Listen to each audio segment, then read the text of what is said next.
Hallelujah. ದೇವರ ಪರಿಶುದ್ಧ ನಾಮಕ್ಕೆ ಸ್ತೋತ್ರವಾಗಲಿ. ಈ ದಿನ ನಾವು ಮಾರ್ಕನು ಬರೆದ ಸುವಾರ್ತೆ ಅಧ್ಯಾಯ 13 ಹಾಗೂ 14 ಓದಿ ಧ್ಯಾನ ಮಾಡುವಂತರಾಗೋಣ. ಮಾರ್ಕನು ಬರೆದ ಸುವಾರ್ತೆ ಅಧ್ಯಾಯ 13. ಯೇಸು ದೇವಾಲಯವನ್ನು ಬಿಟ್ಟು ಹೋಗುತ್ತಿರಲು ಆತನ ಶಿಷ್ಯರಲ್ಲಿ ಒಬ್ಬನು ಆತನಿಗೆ, ಗುರುವೇ, ನೋಡು, ಎಂಥ ಕಲ್ಲುಗಳು, ಎಂಥ ಕಟ್ಟಡಗಳು ಎಂದು ಹೇಳಿದನು. ಯೇಸು, ಈ ದೊಡ್ಡ ಕಟ್ಟಡಗಳನ್ನು ನೋಡುತ್ತೀಯಾ? ಇಲ್ಲಿ ಕಲ್ಲಿನ ಮೇಲೆ ಕಲ್ಲು ಉಳಿಯುವುದಿಲ್ಲ, ಎಲ್ಲ ಕೆಡಲ್ಪಡುವುದು ಎಂದನು. ಬಳಿಕ ಆತನು ಎಣ್ಣೆ ಮರಗಳ ಗುಡ್ಡದ ಮೇಲೆ ದೇವಾಲಯಕ್ಕೆ ಎದುರಾಗಿ ಕೂತಿದ್ದಾಗ ಪೇತ್ರ, ಯಾಕೋಬ, ಯೋಹಾನ, ಅಂದ್ರೇಯ ಇವರು, ಅದು ಯಾವಾಗ ಆಗುವುದು? ಅದೆಲ್ಲ ನೆರವೇರುವುದಕ್ಕಿರುವಾಗ ಯಾವ ಸೂಚನೆ ತೋರುವುದು? ನಮಗೆ ಹೇಳು ಎಂದು ಆತನನ್ನು ಪ್ರತ್ಯೇಕವಾಗಿ ಕೇಳಲು ಯೇಸು ಅವರಿಗೆ ಹೇಳಿದ್ದೇನೆಂದರೆ, ಯಾರಾದರೂ ನಿಮ್ಮನ್ನು ಮೋಸಗೊಳಿಸಾರು ನೋಡಿಕೊಳ್ಳಿರಿ.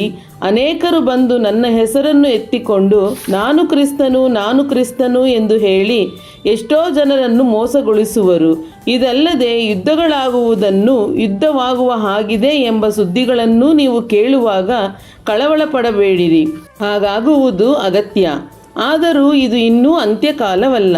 ಜನಕ್ಕೆ ವಿರೋಧವಾಗಿ ಜನವೂ ರಾಜ್ಯಕ್ಕೆ ವಿರೋಧವಾಗಿ ರಾಜ್ಯವೂ ಏಳುವವು, ಮತ್ತು ಭೂಕಂಪಗಳು ಅಲ್ಲಲ್ಲಿ ಆಗುವವು, ಬರಗಳು ಬರುವವು. ಇವೆಲ್ಲ ನೂತನ ಕಾಲವು ಹುಟ್ಟುವ ಪ್ರಸವ ವೇದನೆಯ ಪ್ರಾರಂಭ.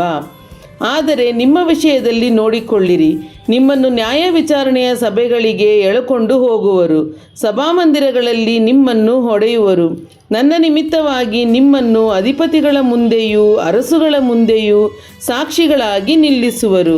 ಹೀಗೆ ಅವರಿಗೆ ಸಾಕ್ಷಿಯಾಗುವುದು. ಮೊದಲು ಎಲ್ಲ ಜನಾಂಗಗಳಿಗೆ ಸುವಾರ್ತೆಯು ಸಾರಲ್ಪಡಬೇಕು.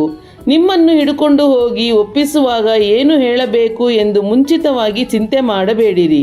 ಆ ಗಳಿಗೆಯಲ್ಲಿ ನಿಮಗೆ ಸೂಚನೆಯಾಗುವಂಥ ಮಾತನ್ನೇ ಆಡಿರಿ. ಮಾತಾಡುವವರು ನೀವಲ್ಲ, ಪವಿತ್ರಾತ್ಮನೇ. ಇದಲ್ಲದೆ ಅಣ್ಣನು ತಮ್ಮನನ್ನು, ತಂದೆಯು ಮಗನನ್ನು ಮರಣಕ್ಕೆ ಒಪ್ಪಿಸುವರು. ಮಕ್ಕಳು ಹೆತ್ತವರ ಮೇಲೆ ತಿರುಗಿ ಬಿದ್ದು ಅವರನ್ನು ಕೊಲ್ಲಿಸುವರು. ಮತ್ತು ನನ್ನ ಹೆಸರಿನ ನಿಮಿತ್ತವಾಗಿ ನಿಮ್ಮನ್ನು ಎಲ್ಲರೂ ಹಾಗೆ ಮಾಡುವರು. ಆದರೆ ಕಡೆಯವರೆಗೂ ತಾಳುವವನು ರಕ್ಷಣೆ ಹೊಂದುವನು. ಇದಲ್ಲದೆ ಹಾಳು ಮಾಡುವ ಅಸಹ್ಯ ವಸ್ತುವು ನಿಲ್ಲಬಾರದ ಸ್ಥಳದಲ್ಲಿ ನಿಂತಿರುವುದನ್ನು ನೀವು ಕಾಣುವಾಗ ಇದನ್ನು ಓದುವವನು ತಿಳುಕೊಳ್ಳಲಿ. ಯೂದಾಯದಲ್ಲಿರುವವರು ಬೆಟ್ಟಗಳಿಗೆ ಓಡಿ ಹೋಗಲಿ. ಮಾಳಿಗೆಯ ಮೇಲೆ ಇರುವವನು ತನ್ನ ಮನೆಯೊಳಗಿಂದ ಏನಾದರೂ ತೆಗೆದುಕೊಳ್ಳುವುದಕ್ಕೆ ಇಳಿಯದೆ ಒಳಕ್ಕೆ ಹೋಗದೆ, ಹೊಲದಲ್ಲಿರುವವನು ತನ್ನ ಹೊದಿಕೆಯನ್ನು ತೆಗೆದುಕೊಳ್ಳುವುದಕ್ಕೆ ಹಿಂತಿರುಗಿ ಬಾರದೆ ಓಡಿ ಹೋಗಲಿ. ಆದರೆ ಆ ದಿನಗಳಲ್ಲಿ ಬಸುರಿಯರಿಗೂ ಮೊಲೆಕೂಸಿರುವ ಹೆಂಗಸರಿಗೂ ಆಗುವ ಕಷ್ಟವನ್ನು ಏನು ಹೇಳಲಿ? ಆ ದಿವಸಗಳು ಸಂಕಟ ದಿವಸಗಳಾಗಿರುವುದರಿಂದ ಇದೆಲ್ಲ ಚಳಿಗಾಲದಲ್ಲಿ ಆಗಬಾರದೆಂದು ಪ್ರಾರ್ಥನೆ ಮಾಡಿರಿ. ಅಂಥ ಸಂಕಟವು ದೇವರು ಮಾಡಿದ ಸೃಷ್ಟಿ ಮೊದಲುಗೊಂಡು ಇಂದಿನವರೆಗೂ ಆಗಲಿಲ್ಲ, ಇನ್ನು ಮೇಲೆಯೂ ಆಗುವುದಿಲ್ಲ. ಕರ್ತನು ಆ ದಿನಗಳನ್ನು ಕಡಿಮೆ ಮಾಡದಿದ್ದರೆ ಒಂದು ನರಪ್ರಾಣಿಯಾದರೂ ಉಳಿಯದು. ಆದರೆ ತಾನು ಆದುಕೊಂಡವರಿಗೋಸ್ಕರ ಆ ದಿನಗಳನ್ನು ಕಡಿಮೆ ಮಾಡಿದ್ದಾನೆ. ಆಗ ಯಾರಾದರೂ ನಿಮಗೆ, ಇಗೋ ಕ್ರಿಸ್ತನು ಇಲ್ಲಿದ್ದಾನೆ, ಅಗೋ ಅಲ್ಲಿದ್ದಾನೆ ಎಂದು ಹೇಳಿದರೆ ನಂಬಬೇಡಿರಿ. ಸುಳ್ಳು ಕ್ರಿಸ್ತರು, ಸುಳ್ಳು ಪ್ರವಾದಿಗಳು ಎದ್ದು ಸಾಧ್ಯವಾದರೆ ದೇವರಾದುಕೊಂಡವರನ್ನು ಮೋಸಗೊಳಿಸುವುದಕ್ಕೋಸ್ಕರ ಸೂಚಕ ಕಾರ್ಯಗಳನ್ನು, ಅದ್ಭುತ ಕಾರ್ಯಗಳನ್ನು ಮಾಡಿ ತೋರಿಸುವರು. ನೀವಂತೂ ನೋಡಿಕೊಳ್ಳಿರಿ, ನಿಮಗೆ ಎಲ್ಲವನ್ನೂ ಮುಂದಾಗಿ ಹೇಳಿದ್ದೇನೆ. ಇದಲ್ಲದೆ ಆ ದಿನಗಳಲ್ಲಿ ಆ ಸಂಕಟ ತೀರಿದ ಮೇಲೆ ಸೂರ್ಯನು ಕತ್ತಲಾಗಿ ಹೋಗುವನು, ಚಂದ್ರನು ಬೆಳಕು ಕೊಡದೆ ಇರುವನು, ನಕ್ಷತ್ರಗಳು ಆಕಾಶದಿಂದ ಉದುರುತ್ತಿರುವವು, ಆಕಾಶದಲ್ಲಿರುವ ಶಕ್ತಿಗಳು ಕದಲುವವು. ಆಗ ಮನುಷ್ಯಕುಮಾರನು ಬಹುಬಲದಿಂದಲೂ ಮಹಿಮೆಯಿಂದಲೂ ಮೇಘಗಳಲ್ಲಿ ಬರುವುದನ್ನು ಕಾಣುವರು. ಮತ್ತು ಆತನು ತನ್ನ ದೂತರನ್ನು ಕಳುಹಿಸಿ ತಾನು ಆದುಕೊಂಡವರನ್ನು ಭೂಮಿಯು ಕಟ್ಟಕಡೆಯಿಂದ ಆಕಾಶದ ಕಟ್ಟಕಡೆಯವರೆಗೂ 4 ದಿಕ್ಕುಗಳಿಂದ ಒಟ್ಟುಗೂಡಿಸುವನು. ಅಂಜೂರ ಮರದ ದೃಷ್ಟಾಂತದಿಂದ ಬುದ್ಧಿ ಕಲಿಯಿರಿ. ಅದರ ಕೊಂಬೆ ಇನ್ನೂ ಎಳೆದಾಗಿದ್ದು ಎಲೆ ಬಿಡುವಾಗ ಬೇಸಿಗೆಯು ಹತ್ತಿರವಾಯಿತೆಂದು ತಿಳುಕೊಳ್ಳುತ್ತೀರಲ್ಲ. ಹಾಗೆಯೇ ಸಹ ನೀವು ಇದೆಲ್ಲ ಆಗುವುದನ್ನು ನೋಡುವಾಗ ಹತ್ತಿರವದೇ, ಬಾಗಿಲಲ್ಲೇ ಅದೇ ಎಂದು ತಿಳುಕೊಳ್ಳಿರಿ. ಇದೆಲ್ಲ ಆಗುವ ತನಕ ಈ ಸಂತತಿಯು ಅಳಿದು ಹೋಗುವುದೇ ಇಲ್ಲವೆಂದು ನಿಮಗೆ ಸತ್ಯವಾಗಿ ಹೇಳುತ್ತೇನೆ. ಭೂಮ್ಯಾಕಾಶಗಳು ಅಳಿದು ಹೋಗುವವು, ಆದರೆ ನನ್ನ ಮಾತುಗಳು ಅಳಿದು ಹೋಗುವುದೇ ಇಲ್ಲ. ಇದಲ್ಲದೆ ಆ ದಿನದ ವಿಷಯವಾಗಲಿ ಆ ಗಳಿಗೆಯ ವಿಷಯವಾಗಲಿ ನನ್ನ ತಂದೆಗೆ ತಿಳಿಯುವುದೇ ಹೊರತು ಮತ್ತಾರಿಗೂ ತಿಳಿಯದು. ಪರಲೋಕದಲ್ಲಿರುವ ದೂತರಿಗೂ ತಿಳಿಯದು, ಮಗನಿಗೂ ತಿಳಿಯದು. ಆ ಕಾಲವು ಯಾವಾಗ ಬರುವುದೋ ನಿಮಗೆ ಗೊತ್ತಿಲ್ಲವಾದುದರಿಂದ ನೋಡಿಕೊಳ್ಳಿರಿ, ಜಾಗರೂಕರಾಗಿರಿ. ಒಬ್ಬ ಮನುಷ್ಯನು ತನ್ನ ಮನೆಯನ್ನು ಬಿಟ್ಟು ಬೇರೊಂದು ದೇಶಕ್ಕೆ ಹೋಗುವಾಗ ತನ್ನ ಆಳುಗಳಿಗೆ ಮನೆಯ ಆಡಳಿತವನ್ನು ಒಪ್ಪಿಸಿಕೊಟ್ಟು ಒಬ್ಬೊಬ್ಬನಿಗೆ ಅವನವನ ಕೆಲಸವನ್ನು ನೇಮಿಸಿ ಬಾಗಿಲು ಕಾಯುವವನನ್ನು ಕರೆದು, ನೀನು ಎಚ್ಚರವಾಗಿರಬೇಕೆಂದು ಅಪ್ಪಣೆ ಕೊಡುವ ಪ್ರಕಾರ ನಾನು ನಿಮಗೆ ಅಪ್ಪಣೆ ಕೊಡುತ್ತೇನೆ. ಮನೆಯ ಯಜಮಾನನು ಸಂಜೆಯಲ್ಲೋ ಸರುಹೊತ್ತಿನಲ್ಲೋ ಕೋಳಿ ಕೂಗುವಾಗಲೋ ಮುಂಜಾನೆಯಲ್ಲೋ ಯಾವಾಗ ಬರುತ್ತಾನೋ ನಿಮಗೆ ಗೊತ್ತಿಲ್ಲದ ಕಾರಣ ಎಚ್ಚರವಾಗಿರಿ. ಅವನು ಏಕಾಏಕಿ ಬಂದು ನೀವು ನಿದ್ದೆ ಮಾಡುವುದನ್ನು ಕಂಡಾನು. ನಾನು ನಿಮಗೆ ಹೇಳಿದ್ದನ್ನು ಎಲ್ಲರಿಗೂ ಹೇಳುತ್ತೇನೆ, ಎಚ್ಚರವಾಗಿರಿ ಅಂದನು. ಮಾರ್ಕನು ಬರೆದ ಸುವಾರ್ತೆ ಅಧ್ಯಾಯ 14. ಪಸ್ಕದ ಮತ್ತು ಹುಳಿಯಿಲ್ಲದ ರೊಟ್ಟಿಯ ಹಬ್ಬ ಬರುವುದಕ್ಕೆ ಇನ್ನೂ 2 ದಿನಗಳಿದ್ದಾಗ ಮಹಾಯಾಜಕರು ಶಾಸ್ತ್ರಿಗಳು ಯೇಸುವನ್ನು ಉಪಾಯದಿಂದ ಹಿಡಿದು ಕೊಲ್ಲುವುದಕ್ಕೆ ಮಾರ್ಗವನ್ನು ಹುಡುಕುತ್ತಿದ್ದರು.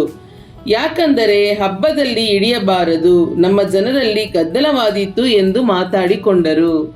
ಆತನು ಬೇತಾನ್ಯದಲ್ಲಿ ಕುಷ್ಠರೋಗಿಯಾದ ಸೀಮೋನನ ಮನೆಯಲ್ಲಿ ಇದ್ದು ಊಟಕ್ಕೆ ಕೂತಿದ್ದಾಗ ಒಬ್ಬ ಸ್ತ್ರೀಯು ಬಹು ಬೆಲೆಯುಳ್ಳ ಅಚ್ಚ ಜಟಾಮಾಂಸಿ ತೈಲದ ಭರಣಿಯನ್ನು ತೆಗೆದುಕೊಂಡು ಬಂದು ಆ ಭರಣಿಯನ್ನು ಒಡೆದು ತೈಲವನ್ನು ಆತನ ತಲೆಯ ಮೇಲೆ ಹೊಯ್ದಳು. ಆದರೆ ಕೆಲವರು ತಮ್ಮೊಳಗೆ ಕೋಪಗೊಂಡು, ಈ ತೈಲವನ್ನು ನಷ್ಟ ಮಾಡಿದ್ದೇಕೆ?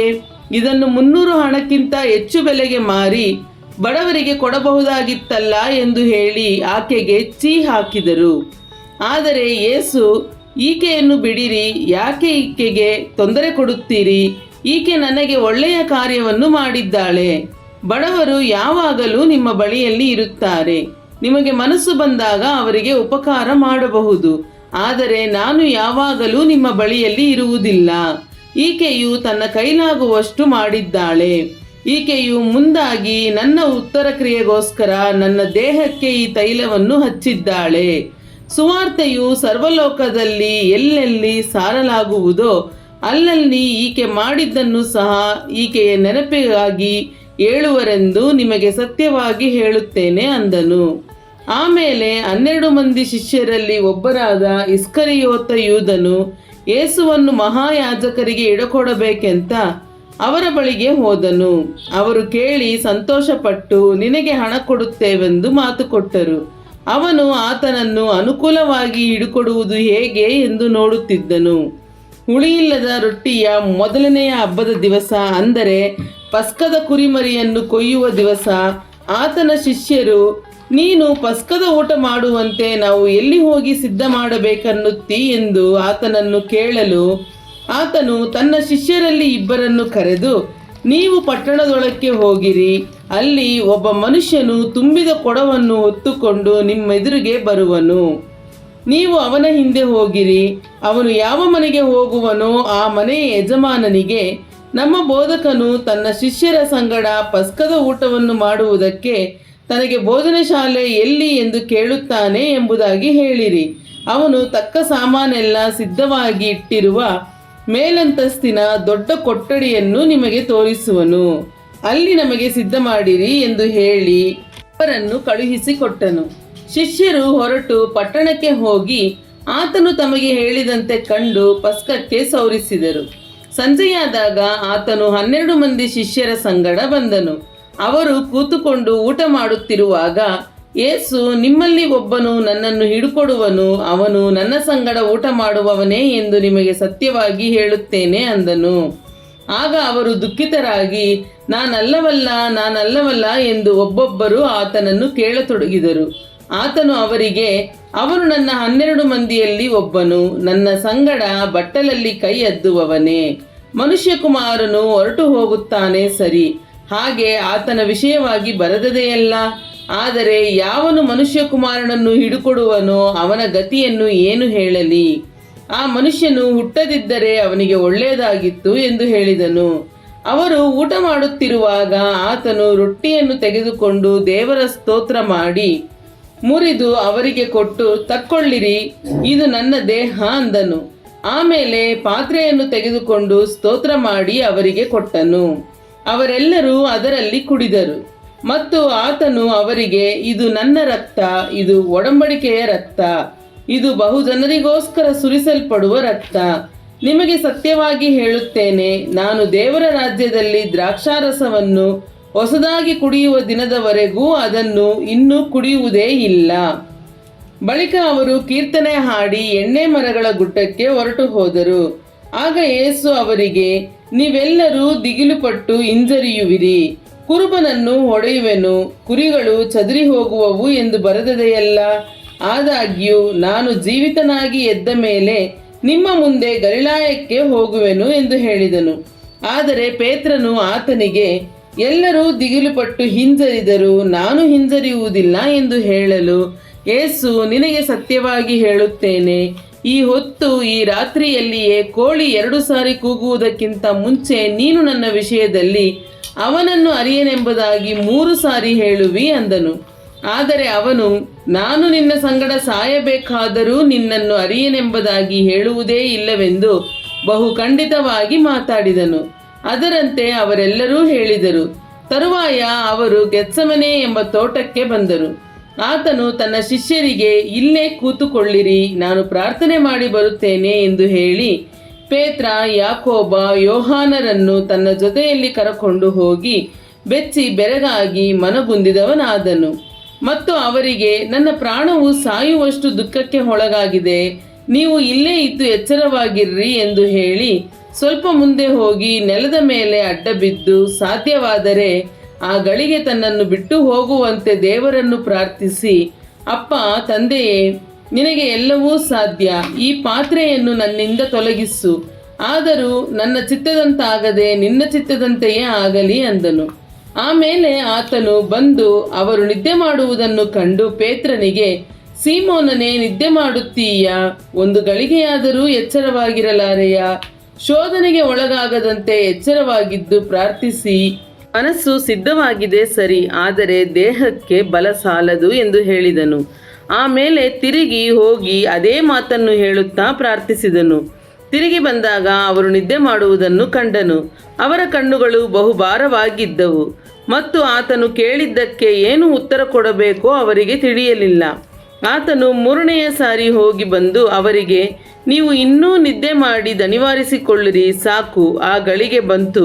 ಇಗೋ, ಮನುಷ್ಯಕುಮಾರನು ದುರ್ಜನರ ಕೈಗೆ ಒಪ್ಪಿಸಲ್ಪಡುತ್ತಾನೆ. ಏಳಿರಿ, ಹೋಗೋಣ, ನನ್ನನ್ನು ಹಿಡುಕೊಡುವವನು ಹತ್ತಿರಕ್ಕೆ ಬಂದಿದ್ದಾನೆ, ನೋಡಿರಿ ಎಂದು ಹೇಳಿದನು.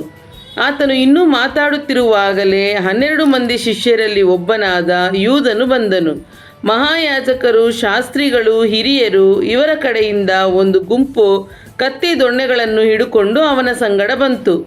ಇದಲ್ಲದೆ ಆತನನ್ನು ಹಿಡುಕೊಡುವವನು ಅವರಿಗೆ, ನಾನು ಯಾರಿಗೆ ಮುದ್ದಿಡುತ್ತೇನೋ ಅವನೇ ಆತನು, ಅವನನ್ನು ಹಿಡಿದು ಭದ್ರವಾಗಿ ತೆಗೆದುಕೊಂಡು ಹೋಗಿರಿ ಎಂದು ಗುರುತು ಹೇಳಿಕೊಟ್ಟಿದ್ದರು. ಅಲ್ಲಿಗೆ ಬಂದ ಕೂಡಲೇ ಅವನು ಯೇಸುವಿನ ಬಳಿಗೆ ಹೋಗಿ, ಗುರುವೇ ಎಂದು ಹೇಳಿ ಆತನಿಗೆ ಮುದ್ದಿಡಲು ಅವರು ಆತನ ಮೇಲೆ ಕೈ ಹಾಕಿ ಆತನನ್ನು ಹಿಡಿದರು. ಆದರೆ ಹತ್ತಿರ ನಿಂತಿದ್ದವರಲ್ಲಿ ಒಬ್ಬನು ತನ್ನ ಕತ್ತಿಯನ್ನು ಹಿರಿದು ಮಹಾಯಾಜಕನ ಆಳನ್ನು ಹೊಡೆದು ಅವನ ಕಿವಿಯನ್ನು ಕಡಿದು ಹಾಕಿದನು.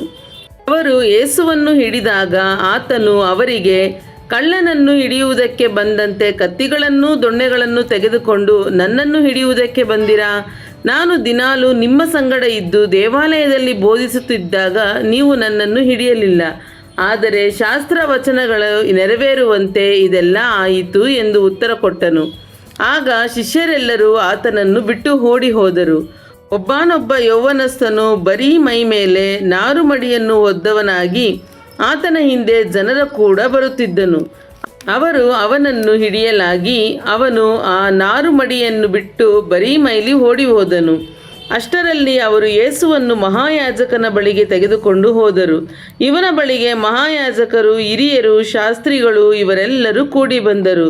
ಮತ್ತು ಪೇತ್ರನು ದೂರದಿಂದ ಆತನ ಹಿಂದೆ ಹೋಗುತ್ತಾ ಮಹಾಯಾಜಕನ ಮಠದ ಅಂಗಳದೊಳಗೂ ಬಂದು ಓಲೆಕಾರರ ಸಂಗಡ ಬೆಂಕಿಯ ಮುಂದೆ ಕೂತುಕೊಂಡು ಚಳಿ ಕಾಯಿಸಿಕೊಳ್ಳುತ್ತಿದ್ದನು.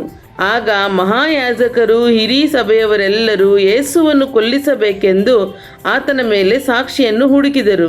ಆದರೆ ಏನೂ ಸಿಕ್ಕಲಿಲ್ಲ. ಬಹುಮಂದಿ ಬಂದು ಆತನ ಮೇಲೆ ಸುಳ್ಳು ಸಾಕ್ಷಿ ಹೇಳಿದರೂ ಅವರ ಸಾಕ್ಷಿ ಒಂದಕ್ಕೊಂದು ಸರಿಬೀಳಲಿಲ್ಲ. ತರುವಾಯ ಕೆಲವರು ಎದ್ದು ನಿಂತು, ಕೈಯಿಂದ ಕಟ್ಟಿರುವ ಈ ದೇವಾಲಯವನ್ನು ನಾನು ಕೆಡವಿಬಿಟ್ಟು ಕೈಯಿಂದ ಕಟ್ಟದಿರುವ ಮತ್ತೊಂದನ್ನು 3 ದಿನಗಳಲ್ಲಿ ಕಟ್ಟುವೆನು ಎಂದು ಇವನು ಹೇಳಿದ್ದನ್ನು ನಾವು ಕೇಳಿದ್ದೇವೆ ಎಂಬುದಾಗಿ ಆತನ ಮೇಲೆ ಸುಳ್ಳು ಸಾಕ್ಷಿ ಹೇಳಿದರು. ಹೀಗೆ ಹೇಳಿದರೂ ಅವರ ಸಾಕ್ಷಿ ಒಂದಕ್ಕೊಂದು ಸರಿಬೀಳಲಿಲ್ಲ. ಆಗ ಮಹಾಯಾಜಕನು ಎದ್ದು ನಡುವೆ ನಿಂತು, ನೀನೇನೂ ಉತ್ತರ ಹೇಳುವುದಿಲ್ಲವೋ? ಇವರು ನಿನ್ನ ಮೇಲೆ ಹೇಳುವ ಸಾಕ್ಷಿ ಏನು ಎಂದು ಯೇಸುವನ್ನು ಪ್ರಶ್ನಿಸಿದರು. ಆದರೆ ಆತನು ಸುಮ್ಮನಿದ್ದು ಏನೂ ಉತ್ತರ ಹೇಳಲಿಲ್ಲ. ತಿರುಗಿ ಮಹಾಯಾಜಕನು, ಭಗವಂತನ ಕುಮಾರನಾದ ಕ್ರಿಸ್ತನೋ ನೀನು ಎಂದು ಆತನನ್ನು ಕೇಳಲಾಗಿ, ಯೇಸು, ನಾನೇ, ಇದಲ್ಲದೆ ಮನುಷ್ಯಕುಮಾರನು ಸರ್ವಶಕ್ತನ ಬಲಗಡೆಯಲ್ಲಿ ಆಸೀನನಾಗಿರುವುದನ್ನು ಆಕಾಶದ ಮೇಘಗಳೊಂದಿಗೆ ಬರುವುದನ್ನು ನೋಡುವಿರಿ ಅಂದನು. ಇದನ್ನು ಕೇಳಿ ಮಹಾಯಾಜಕನು ತನ್ನ ಅಂಗಿಗಳನ್ನು ಹರಕೊಂಡು, ನಮಗೆ ಸಾಕ್ಷಿಗಳು ಇನ್ನು ಯಾತಕ್ಕೆ ಬೇಕು? ಇವನು ಮಾಡಿದ ದೂಷಣೆಯನ್ನು ಕೇಳಿದಿರಲ್ಲ, ನಿಮಗೆ ಹೇಗೆ ಕಾಣುತ್ತದೆ ಅನ್ನಲು ಅವರೆಲ್ಲರೂ, ಇವನು ಮರಣದಂಡನೆ ಹೊಂದತಕ್ಕವನು ಎಂದು ತೀರ್ಪು ಮಾಡಿದರು. ಆಮೇಲೆ ಕೆಲವರು ಆತನನ್ನು ಉಗುಳಿ ಆತನ ಮುಖಕ್ಕೆ ಮುಸುಕು ಹಾಕಿ ಗುದ್ದಿ ಪ್ರವಾದನೆ ಹೇಳು ಅನ್ನುತ್ತಿದ್ದರು. ಮತ್ತು ಓಲೆಕಾರರು ಆತನ ಕೆನ್ನೆಗೆ ಏಟು ಹಾಕುತ್ತಾ ತಮ್ಮ ವಶಕ್ಕೆ ತೆಗೆದುಕೊಂಡರು. ಇತ್ತಲಾಗಿ ಪೇತ್ರನು ಕೆಳಗೆ ಅಂಗಳದಲ್ಲಿ ಇದ್ದಾಗ ಮಹಾಯಾಜಕನ ದಾಸಿಯರಲ್ಲಿ ಒಬ್ಬಳು ಬಂದು ಅವನು ಚಳಿ ಕಾಯಿಸಿಕೊಳ್ಳುತ್ತಿರುವುದನ್ನು ಕಂಡು ಅವನನ್ನು ನೋಡಿ, ನೀನು ಸಹ ಆ ನಜರೇತಿನವನಾದ ಯೇಸುವಿನ ಕೂಡ ಇದ್ದವನಲ್ಲವೇ ಅಂದಳು. ಅವನು, ಅಲ್ಲ, ನೀನು ಏನನ್ನುತ್ತೀಯೋ ನನಗೆ ಗೊತ್ತಿಲ್ಲ, ತಿಳಿಯುವುದಿಲ್ಲ ಎಂದು ಹೇಳಿ ಹೊರಂಗಳಕ್ಕೆ ಹೋದನು. ಅಲ್ಲಿ ದಾಸಿಯು ಅವನನ್ನು ಕಂಡು ಹತ್ತಿರದಲ್ಲಿ ನಿಂತಿದ್ದವರಿಗೆ, ಇವನೂ ಅವರಲ್ಲಿ ಒಬ್ಬನು ಎಂದು ತಿರುಗಿ ಹೇಳುವುದಕ್ಕೆ ತೊಡಗಿದಳು. ಅವನು ತಿರುಗಿ ಅಲ್ಲ ಅಂದನು. ಸ್ವಲ್ಪ ಹೊತ್ತಿನ ಮೇಲೆ ಅಲ್ಲಿ ನಿಂತವರು ಪೇತ್ರನಿಗೆ, ನಿಶ್ಚಯವಾಗಿ ನೀನು ಅವರಲ್ಲಿ ಒಬ್ಬನು, ನೀನು ಗಲಿಲಾಯದವನಷ್ಟೇ ಎಂದು ತಿರುಗಿ ಹೇಳಿದರು. ಆದರೆ ಅವನು, ನೀವು ಹೇಳುವ ಆ ಮನುಷ್ಯನನ್ನು ನಾನರಿಯೆನು ಎಂದು ಹೇಳಿ ಶಪಿಸಿಕೊಳ್ಳುವುದಕ್ಕೂ ಆಣೆ ಇಟ್ಟುಕೊಳ್ಳುವುದಕ್ಕೂ ಪ್ರಾರಂಭಿಸಿದನು. ಕೂಡಲೇ ಕೋಳಿ 2ನೆಯ ಸಾರಿ ಕೂಗಿತು. ಆಗ ಪೇತ್ರನು, ಕೋಳಿ 2 ಸಾರಿ ಕೂಗುವುದಕ್ಕಿಂತ ಮುಂಚೆ 3 ಸಾರಿ ನನ್ನ ವಿಷಯವಾಗಿ ಅವನನ್ನು ಅರಿಯನೆಂಬುದಾಗಿ ಹೇಳುವಿ ಎಂದು ಯೇಸು ತನಗೆ ಹೇಳಿದ ಮಾತನ್ನು ನೆನಪಿಗೆ ತಂದುಕೊಂಡು ಆ ವಿಷಯದಲ್ಲಿ ಯೋಚಿಸಿ ಅತ್ತನು. ಹಲ್ಲೆಲೂಯಾ. ದೇವರ ಪರಿಶುದ್ಧ ನಾಮಕ್ಕೆ ಸ್ತೋತ್ರವಾಗಲಿ.